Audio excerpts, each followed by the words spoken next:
Ratan Naval Tata was a Zoroastrian Parsi born and brought up in Bombay in colonial India. He grew up and made his name a brand in independent India's maximum city, Mumbai. Born to Naval Tata, he was blood related to the Tata family but a distant relative. Ratan Tata's father, Naval Tata, was adopted by the youngest son of legendary founder of Tata Group, Jamsetji Tata. This adoption of 1908 changed everything. Ratan Tata's father, adopted son of R.J. Tata, worked his way up from the lowest rank to become deputy chairperson of Tata Sons and then chairperson of Ratan Tata Trust. He taught his eldest son the same lesson with which he grew up, a humble beginning and working one's way up through the conglomerate to lead it one day. Posted 220 weeks ago on Instagram, Ratan Tata remembered his first visit to Jamshedpur, the birthplace of Tata Group. He was on a college holiday and much before he started working on the Tata steel floor. Jamshedpur is mourning his demise. Ramnath Sharma remembers working with young Ratan Tata in the late 60s. It is in 1967, as a young man who had returned from Cornell, he came to Jamshedpur, and from here he came to Jamadava, where I was the chief mining engineer. After 10 years I came back, and first as a managing director of tin plate, then vice president of Tata Steel. And it is that time again we got in touch. And over a period I knew him well, and we worked together in many things. We talked, chatted. Every time we went to Bombay, I would spend time with him and just chatted here. Human being is someone who possibly had all the qualities of humility, of working, of consideration, of care and concern for others, everything that you would expect. And at the same time, he had a vision to grow. And from what did he do? From 5 billion to 100 billion growth. That was his vision, to grow, grow, grow.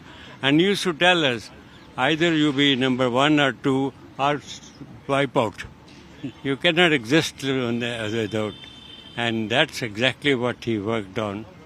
Thank you, sir. Thanks for... And one simple example I'll tell you is humility. I was down in Bombay house, waiting for a vehicle. He came down.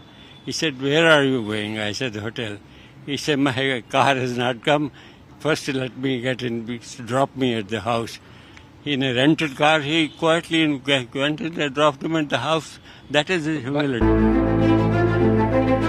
1962, Ratan Tata was fresh out of Cornell University, armed with a bachelor's degree in architecture, more than ready to enter and learn as he would rise from the lowest rungs in one of India's most hallowed industrial houses.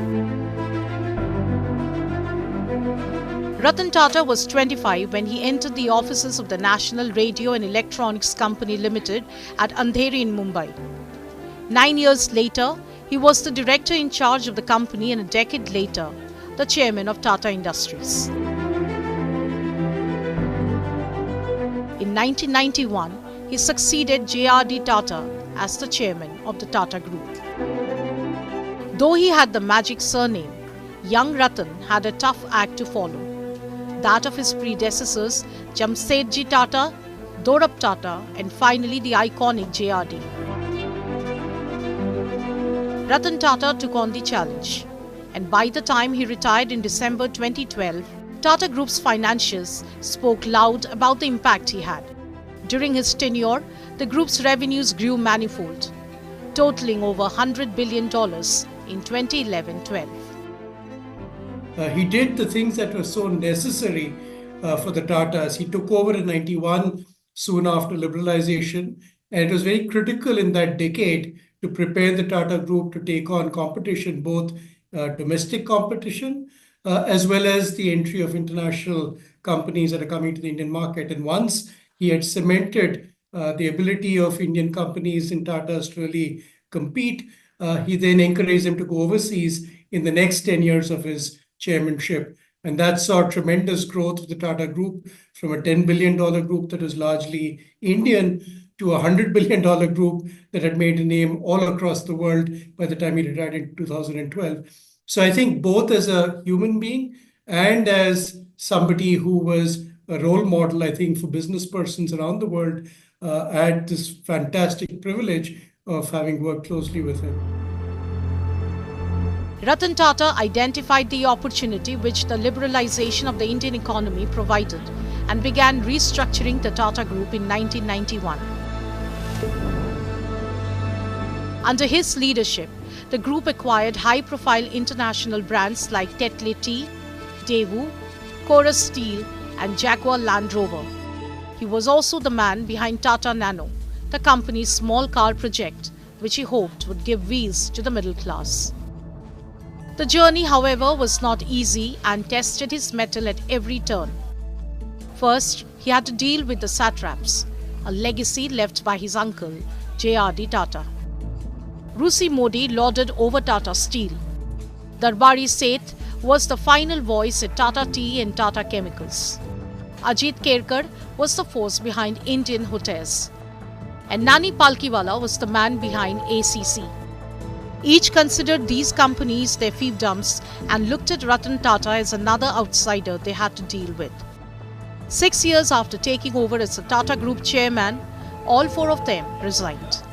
He really enjoyed being with young people. And I think it's also had something to do with the fact that he was a very young person, in a sense, in the boardroom of Tata Sons when he took charge of the Tata Group.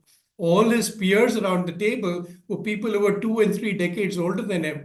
And I think that made him quite sensitive and conscious about the fact that young people need to always be supported. And later in life, of course, we all know the huge hand he's had in supporting many entrepreneurs and very young startups of this country. Tata also wielded the broom on several companies.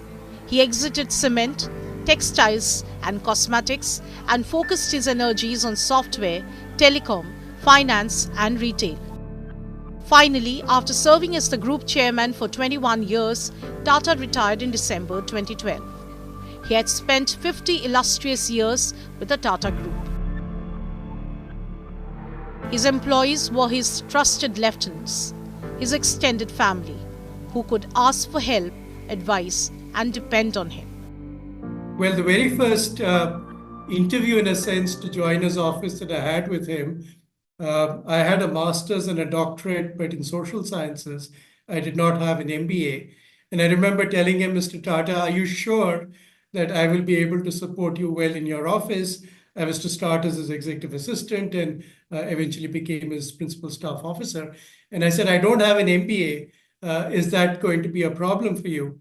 And he said, Mukund, the only thing you need to succeed in the corporate world is good common sense. And that's something I repeat so many times to youngsters these days. मैं टाटा का employee हूँ पिछले 20 साल से, ठीक है, और ये कोविड का जो मुश्किल टाइम था, वैसे तो इतने बड़े महान विभूति के सामने मैं बहुत छोटा आदमी हूँ अपनी बात रखने के लिए, बट जो मेरा पर्सनल एक्सपीरियंस है, कोविड के मुश्किल टाइम में हमारी जो जॉब के ऊपर कुछ प्रॉब्लम आई थी, तो फैमिली पूरा प्रॉब्लम में थी। तो मेरी बिटिया थी छोटी, उसने मुझको देखा कि मेरी सिचुएशन ऐसी है, तो उसको पता था, छोटी बच्ची को भी, रतन टाटा एक ट्रस्ट है, उसको फ़ोन करूँगी तो काम बन जाएगा। तो उसने गूगल से सर्च किया रतन टाटा जी का नंबर जो एसटीडी वाला था, उस पर कॉल किया, एक बार नहीं मिला, दूसरी बार ट्राई किया, सेकंड टाइम में उन्होंने पिक करके बोला कि आपके पास कॉल बैक आ जाएगा। तो भाग के मेरे पास आई और उसने बोला कि पापा आपके पास कॉल बैक आ जाएगा। आप बिलीव करना, संडे के दिन 8:45 बजे सुबह को मेरे पास फ़ोन आ जाता है कि Vikas Yagi you can say your word, जो प्रॉब्लम है वो बताइए, और अगले 3 दिन में मेरे पास में अगला ऑफ़र आ जाता है। तो ये था टाटा, ये टाटा है। He was a humble man who believed in wearing old clothes despite being a multimillionaire. Ratan Tata was an Indian who only wanted his country to keep spreading its wings with humility, empathy, and dignity.